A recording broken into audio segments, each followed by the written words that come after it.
Jay Itzes kerap terpilih menjadi kapten untuk timnas Indonesia dalam laga kualifikasi Piala Dunia 2026 zona Asia. Meski demikian, posisinya itu pernah digantikan oleh Asnawi Mangkualam dalam matchday keempat melawan Cina di putaran ketiga kualifikasi Piala Dunia 2026. Sikap kepemimpinan pemain yang kerap disapa Bang Jay saat di lapangan pun kerap dipuji oleh supporter Indonesia. Hal ini karena ia punya leadership yang baik saat di luar maupun dalam lapangan. Terbaru dalam laga melawan Arab Saudi di Stadion Utama Gelora Bung Karno Senayan, Jakarta, pada Selasa, 19 November 2024, lalu, Jay terlihat sempat memberi peringatan keras kepada rekan setimnya, Justin Hubner. Hal itu terjadi usai Hubner terlihat menendang kepala pemain Arab Saudi pada menit ke-20. Wasit kemudian mengulas pelanggaran itu melalui video assistant referee. Masih untung, Hubner hanya diberi kartu kuning. Padahal apa yang dilakukannya tadi sangat berpotensi mendapatkan kartu merah dari wasit. Gaya permainan Hubner yang dinilai kasar itulah yang lalu membuat Jay menghampirinya dan membentaknya. Bek berusia 21 tahun itu pun terlihat membalas bentakan Jay dengan argumennya, meski akhirnya kembali diam. Meski baru berusia 24 tahun, dipilihnya Jay sebagai kapten timnas Indonesia pastinya bukan tanpa alasan. Bahkan, ia sendiri juga mengakui bahwa karakter dalam dirinya memang ingin mengatur rekan-rekan satu timnya, demi memastikan skema permainan dapat berjalan dengan baik. Saya adalah tipe pemain yang berusaha mengatur semua yang terlibat dalam pertandingan, berusaha memastikan semua berada di posisi yang tepat, mencoba mengendalikan permainan dan tentu saja menariknya ke arah kami, kata Jay Itzes dalam wawancara di situs resmi FIFA. Ketua Umum Persatuan Sepak Bola Seluruh Indonesia, PSSI, Erick Thohir bahkan mengatakan bahwa memiliki pemain seperti Jay Itzes adalah anugerah tersendiri. Erick Thohir juga memberi pujian pada sikap leadership hingga permainannya di lapangan, saat berusaha menyelamatkan gawang Indonesia. Saya rasa nggak hanya di Indonesia, di banyak negara Asia kalau mereka mendapatkan pemain Jay Itzes itu anugerah.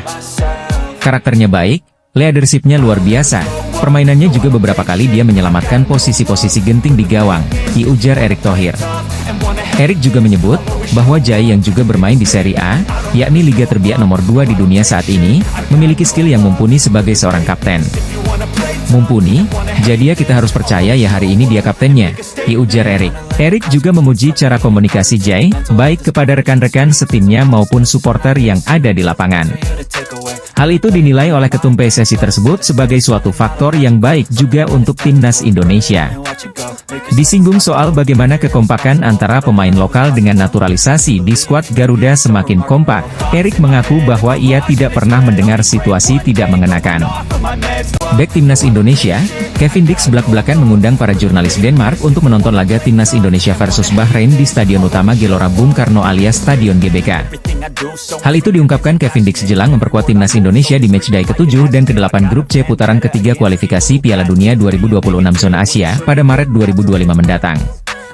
Sesuai jadwal, skuad Garuda lebih dulu akan bertandang ke markas Australia pada 20 Maret 2025 dan kemudian menjamu Bahrain pada 25 Maret 2025 di Stadion GBK, Jakarta. Sebelumnya, Kevin Dix telah melakukan debutnya bersama timnas Indonesia saat menelan kekalahan besar 0-4 dari Jepang di Stadion GBK pada 15 November 2024. Dalam laga itu, Kevin Dix langsung bermain sebagai starter, namun dia harus digantikan Sandy Walsh akibat mengalami cedera pada menit 41.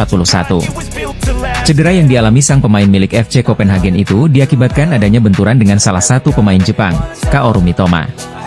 Akibatnya, Kevin Dix pun terpaksa harus absen saat timnas Indonesia menang 2-0 atas Arab Saudi di Stadion GBK, 19 November 2024. Baru-baru ini, Kevin Dix kedapatan diwawancarai oleh jurnalis Denmark. Dalam kesempatan itu, sang bek berusia 28 tahun tersebut mengundang 5 jurnalis.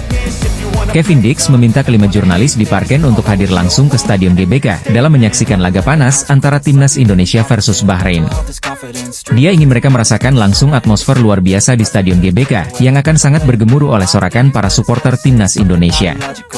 Saya ingin mengundang jurnalis di Parken, Red, ke Jakarta untuk pertandingan kandang berikutnya, ujar Kevin Dix kepada media Denmark, Tipsbladet DK. Kemudian Anda bisa merasakan sendiri betapa istimewanya itu. Kita bertemu Bahrain pada bulan Maret, saya harap Anda datang, imbu Kevin Dix sambil tersenyum lebar. Terlepas dari hal itu, Kevin Dix baru saja mencetak assist saat membawa FC Copenhagen mengalahkan LYNG BK di Liga Denmark 2024 hingga 2025. Bermain di Stadion Parken pada Senin, 25 November 2024, dini hari WIB, tuan rumah FC Copenhagen berhasil meraih kemenangan tipis 2-1 atas LYNGBBK. Dalam laga tersebut, Kevin Dix yang telah pulih dari cedera usai membela timnas Indonesia saat melawan Jepang kembali tampil sebagai starter untuk FC Copenhagen. Bahkan, Kevin Dix bermain gemilang dengan mendapat rating 7,2 versi SofaScore dengan tampil penuh 90 menit sebagai bek tengah FC Copenhagen. Bukan hanya itu, Kevin Dix berhasil mencetak 1 assist, membuat 1 sapuan, 1 blok, 1 intercept, dan memenangkan 3 duel dari 8 duel. Kekalahan Arab Saudi dari timnas Indonesia membuat sosok penting di skuad The Green Falcons mengundurkan diri. Sebelumnya, timnas Indonesia menang 2-0 atas Arab Saudi di ajang kualifikasi Piala Dunia 2026 Zona Asia di Stadion Utama Gelora Bung Karno, Jakarta, Selasa, 19 November 2024, malam waktu Indonesia Barat. Kekalahan tersebut jadi yang kedua bagi Arab Saudi di ajang kualifikasi Piala Dunia 2026. Hasil ini membuatkan Arab Saudi untuk lolos ke putaran final Piala Dunia 2026 makin terancam. Kekalahan lawan timnas Indonesia membuat Federasi Sepak Bola Arab Saudi banjir kritikan. Pasalnya, ini jadi kekalahan perdana Arab Saudi dari timnas Indonesia sepanjang sejarah. Selain itu, skuad Arab Saudi punya peringkat jauh di atas timnas Indonesia. Kini, ada sosok penting di skuad Arab Saudi yang baru saja mengundurkan diri. Sosok yang dimaksud adalah Hussein Al-Sadiq. Hussein Al-Sadiq sebelumnya menjabat sebagai manajer tim nasional Arab Saudi. Pengumuman tersebut disampaikan di akun Twitter resmi milik Arab Saudi.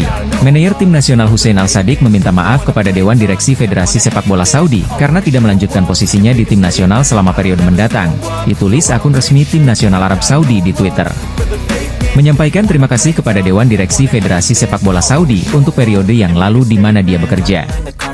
Dewan mengucapkan terima kasih kepada Al-Sadiq, tambah tulisan akun resmi tim nasional Arab Saudi. Mengapresiasi karyanya selama ini dan mendoakan kesuksesan dalam karirnya. Selanjutnya, Hussein Al-Sadiq sudah menjabat pos manajer tim nasional Arab Saudi sejak era Roberto Mancini. Meski Roberto Mancini terdepak, posisi Al-Sadiq masih aman.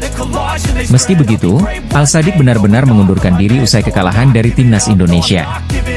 Arab Saudi masih memiliki peluang besar untuk lolos ke putaran final Piala Dunia 2026 secara langsung. Pasalnya, tim berjuluk The Green Falcons tersebut masih memiliki 4 laga. Arab Saudi kini duduk di posisi keempat. Tim asuhan Hervé Renard tersebut mengantongi 6 poin dari 6 laga. Salem Al-Dawsari masih terpisah 1 poin dari Australia di posisi kedua. Karena itu, kesempatan untuk lolos ke putaran final Piala Dunia 2026 masih terbuka lebar bagi semua tim di grup C. Jelang hadapi timnas Indonesia di kualifikasi Piala Dunia 2026 tahun depan, Australia mendapat satu kabar buruk lantaran tak bisa diperkuat pemain idaman mereka. Seperti diketahui, timnas Indonesia bakal kembali melanjutkan perjuangan di kualifikasi Piala Dunia 2026 pada tahun depan, tepatnya bulan Maret 2025. Menurut jadwal FIFA, skuad Garuda akan menjalani 1 laga tandang dan 1 pertandingan kandang di bulan tersebut. Pada pertandingan pertama, timnas Indonesia akan menyambangi markas Australia tanggal 20 Maret 2025. Kemudian 5 hari berselang, anak asuh Shin Tae-yong tersebut pulang ke Jakarta dan bersiap hadapi laga kandang kontra Bahrain. Khusus untuk laga menghadapi Australia, skuad Garuda mendapat 1 kabar baik setelah tim lawan berpotensi besar batal diperkuat 1 bintang idaman mereka. Dilansir dari laman aleagues.com, disebutkan bahwa Australia tidak bisa menggunakan jasa Marin Jackolis sebagai amunisi tambahan di kualifikasi Piala Dunia 2026. Pasalnya, meski Marin Jackolis memiliki paspor Australia, namun ia tidak memenuhi syarat FIFA untuk bermain bersama Soceros. Sebagai informasi, Marin Jackolis merupakan pemain yang lahir di Ibenik, Kroasia, tetapi memegang paspor Australia berkat ayahnya yang sudah 15 tahun hidup di Melbourne. Namun dengan fakta bahwa orang tua maupun kakek neneknya tidak lahir di Australia. Berarti Jackolis harus tinggal di Australia selama 5 tahun berturut-turut untuk memenuhi syarat kelayakan FIFA soal membela timnas. Sedangkan saat ini, Marin Jackolis baru 2 tahun berada di Australia sehingga masih membutuhkan 3 tahun lagi untuk memperkuat Soceros. Secara statistik, Marin Jackolis merupakan salah satu winger potensial yang punya kualitas mumpuni di Liga Australia. Di musim lalu, tercatat pemain berusia 27 tahun ini mampu mencetak 6 gol serta memberikan 14 assist dari total 35 pertandingan di semua ajang. Kehadiran Marin Jackolis jelas bakal jadi senjata mematikan buat lini serang Australia. Namun dengan terganjal aturan FIFA, Skuad Australia dipastikan batal menggunakan jasa Marinja Kolis di kualifikasi Piala Dunia 2026 atau kompetisi resmi lainnya. Dua media asing memberikan ramalan yang sangat jauh meleset tentang hasil laga Timnas Indonesia versus Arab Saudi di matchday ke-6 kualifikasi Piala Dunia 2026 zona Asia. Dua media asing tersebut memberikan ramalan beserta data-data yang memungkinkan bahwa Indonesia tak akan bisa menang atas Arab Saudi. Dari segi rekor pertemuan, Timnas Indonesia sangat jauh di bawah tim berjuluk Elang Hijau tersebut. Sebagaimana diketahui, Indonesia menjadi satu-satunya negara Asia Tenggara yang lolos putaran ketiga kualifikasi Piala Dunia 2026. Jadi wajar saja setiap pertandingan tim Garuda selalu menjadi perhatian Asia dan dunia. Termasuk pertandingan krusial Timnas Indonesia melawan Arab Saudi, yang menjadi sorotan utama media Asia, hingga memberikan prediksi skor atas hasil pertandingan. Dengan sangat percaya diri media Asia itu memberikan prediksi bahwa Arab Saudi akan mengalahkan Timnas Indonesia. Simak ulasan di bawah ini.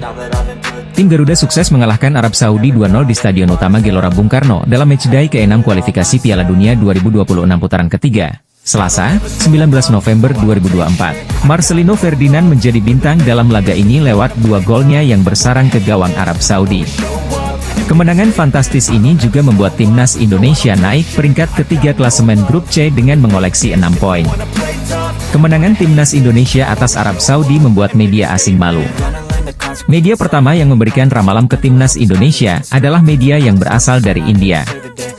Menurutnya, Indonesia tak akan bisa mengalahkan Arab Saudi. Hal ini berbekal rekor pertemuan kedua negara. Arab Saudi sangat unggul dalam sejarah pertandingan ini, mengklaim 11 kemenangan dan 2 kali seri dari 13 pertemuan terakhir antara kedua negara, ditulis media asal India, Sportskida. Tak hanya itu, media olahraga India itu juga menyoroti bahwa Indonesia hanya mampu meraih 1 kemenangan dalam 8 pertandingan terakhirnya di semua kompetisi, sementara kalah 3 kali dan meraih 4 hasil imbang sejak awal Juni. Berbekal data itu, media tersebut meyakini bahwa Arab Saudi dapat mempecundangi Indonesia di kandang. Pasukan Hervé Renard sesumbar memiliki skuad yang lebih unggul di atas kertas dan kami mendukung mereka untuk pulang membawa 3 poin di Stadion Gelora Bung Karno. Kami memprediksi 0-2 Arab Saudi, tulis analisis Sportskida. Sementara itu, media asal Inggris memberikan prediksi hasil pertandingan Timnas Indonesia versus Arab Saudi. Menurut Sportsmall, meskipun tim tamu mengalami kesulitan beberapa pertandingan terakhir, termasuk gagal mencetak gol dalam 3 pertandingan terakhir, tuan rumah Timnas Indonesia belum pernah memenangkan 1 pertandingan pun di grup C, sehingga kami yakin Arab Saudi akan memenangkan pertandingan ini. Kami memprediksi Indonesia 0-1 Arab Saudi, ditulis analisis Sportsmall. Salah satu media Belanda ikut menyoroti peningkatan ranking FIFA Timnas Indonesia setelah sukses mengalahkan Arab Saudi di kualifikasi Piala Dunia 2026. Seperti diketahui, pada matchday ke-6 kualifikasi Piala Dunia 2026 putaran ketiga hari Selasa, 19 November 2024, lalu, Timnas Indonesia berhasil menang atas Arab Saudi dengan skor 2-0. Dalam laga yang berlangsung di Stadion Gelora Bung Karno tersebut, Timnas Indonesia menang lewat gol yang dicetak Marcelino Ferdinand menit 32 dan 57. Kemenangan ini membuat Timnas Indonesia naik ke urutan 3 klasemen grup C kualifikasi dengan torehan 6 poin. Skuad Garuda hanya berjarak 1 angka dari Australia yang berada di posisi kedua, atau batas akhir lolos langsung ke putaran final Piala Dunia 2026. Selain itu, kemenangan kemarin juga jadi rekor baru buat Timnas Indonesia yang untuk kali pertama dalam sejarah bisa mengalahkan Arab Saudi di laga resmi. Sukses mengalahkan Arab Saudi, membuat Timnas Indonesia mendapatkan tambahan poin FIFA yang cukup banyak. Menurut perhitungan dari football-ranking.com, disebutkan bahwa Timnas Indonesia mendapat tambahan pukul 16.23 poin. Sehingga total poin yang didapat Timnas Indonesia setelah FIFA Matchday bulan November ini adalah 1.13510. Jumlah tersebut membuat Timnas Indonesia melejit 5 peringkat dan kini bertengger di posisi 125 FIFA. Lonjakan peringkat FIFA Timnas Indonesia tersebut langsung mendapat sorotan sejumlah media, termasuk dari media lokal Belanda. Dilansir dari postingan Instagram @soccernews__nl, terpantau Timnas Indonesia mendapat pujian serta ulasan positif dari media tersebut. Menurutnya, Timnas Indonesia melakukan pekerjaan yang baik hingga bisa naik 5 peringkat di urutan FIFA. Sementara itu, Timnas Indonesia setelah menghadapi Arab Saudi akan melanjutkan perjuangan di kompetisi Piala AFF 2024 yang mulai bergulir bulan Desember nanti. Tergabung di grup B, Timnas Indonesia yang mayoritas menggunakan skuad U20 dan para pemain Liga 1, akan bersaing dengan Vietnam, Filipina, Myanmar dan Laos. Media Australia menyebut Sochros, julukan Timnas Australia, telah hancur hingga mendapat tekanan jelang melawan Timnas Indonesia. Soceros kali ini akan menjamu skuad Garuda dalam pertandingan leg kedua grup C putaran ketiga kualifikasi Piala Dunia 2026 zona Asia yang dijadwalkan digelar pada 20 Maret 2025. Sebelumnya, Australia telah dikejutkan oleh timnas Indonesia pada pertemuan leg pertama dengan skor 0-0 di Stadion Utama Gelora Bung Karno, Jakarta pada 10 September 2024. Jelang pertemuan kedua melawan timnas Indonesia tahun depan, Australia yang notabene salah satu negara terkuat Asia mendapatkan sorotan tajam dari media lokal. Sorotan tersebut menghampiri Soceros setelah mereka gagal meraih kemenangan saat menghadapi Bahrain pada 19 November 2024 lalu.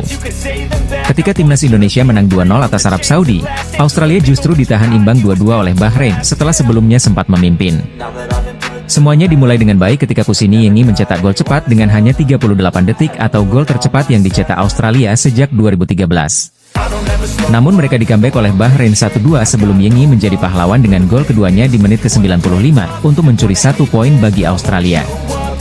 Hasil itu membuat salah satu media Australia, Courier Mail memberikan kritikan terhadap Soceros yang tidak bisa mengembangkan permainan di babak kedua. Pasukan Tony Popovic itu juga dinilai kurang klinis dalam memaksimalkan peluang untuk mencetak gol dan sebaliknya harus kebobolan 2 gol.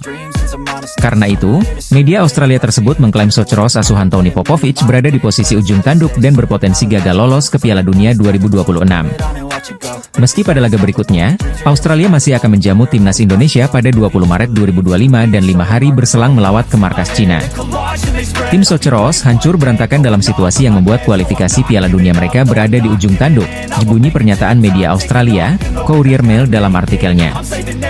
Tim Tony Popovic menyia-nyiakan peluang yang tak terhitung jumlahnya sebelum kegilaan selama 2 menit mengguncang tim Australia dalam pertandingan grup tahap ketiga mereka melawan Bahrain di Rifa, ditambahnya. Jumlah poin tersebut sebenarnya cukup untuk membuat Australia berada di posisi kedua grup C, tetapi mereka hanya unggul 1 poin atas Indonesia, Arab Saudi, Bahrain dan Cina. Australia juga masih memiliki selisih poin yang sangat jauh dengan pemuncak klasemen, Jepang yang unggul dengan 16 poin. Karena itu, Australia berpotensi digeser oleh tim-tim di bawahnya termasuk timnas Indonesia yang tak disangka mampu bersaing dengan ketat. Sementara itu, Popovic dalam wawancara pasca pertandingannya usai menyaksikan timnya berubah dari posisi dominan menjadi terpojok itu mengaku emosi dan mendapatkan tekanan. Setelah Australia mendapatkan kritikan dan tekanan dari media lokal, bukan tidak mungkin hal itu bisa mempengaruhi mental para pemain mereka. Timnas Indonesia berhasil mencukur Arab Saudi dengan skor 2-0 pada kualifikasi Piala Dunia 2024, Selasa, 19 November 2024. Media Arab Saudi mengabarkan, ex-pelatih yang dipecat oleh skuad Green Falcon bereaksi atas hasil pertandingan itu. Yakni Roberto Mancini, memberikan komentarnya atas 2 pertandingan awal Arab Saudi setelah kepergiannya. Terkhusus laga kedua Arab Saudi yang kalah dari timnas Indonesia. Singkat cerita, Roberto Mancini dipecat oleh Arab Saudi karena diklaim tidak membawa The Falcon pada performa terbaiknya pada laga kualifikasi Piala Dunia 2026. Kabar pemecatannya mencuat atas hasil melawan timnas Indonesia. Yang sebelumnya, anak-anak asuhnya ditahan imbang di kandang sendiri. Sementara, saat tak bersama dirinya, Arab Saudi malah harus menerpa kekalahan dari pertemuan kedua dari skuad asuhan Shin Tae-yong. Yang digadang-dagang pelatih baru Arab Saudi, Hervé Renard, diakini akan membawa Arab Saudi lebih baik. Hervé Renard dikontrak untuk kali kedua oleh Arab Saudi. Pada kontrak pertamanya, Hervé Renard berhasil membawa Arab Saudi ke Piala Dunia 2022. Namun, dalam 2 laga pertama yang dipimpinnya, Arab Saudi belum mendapat kemenangan.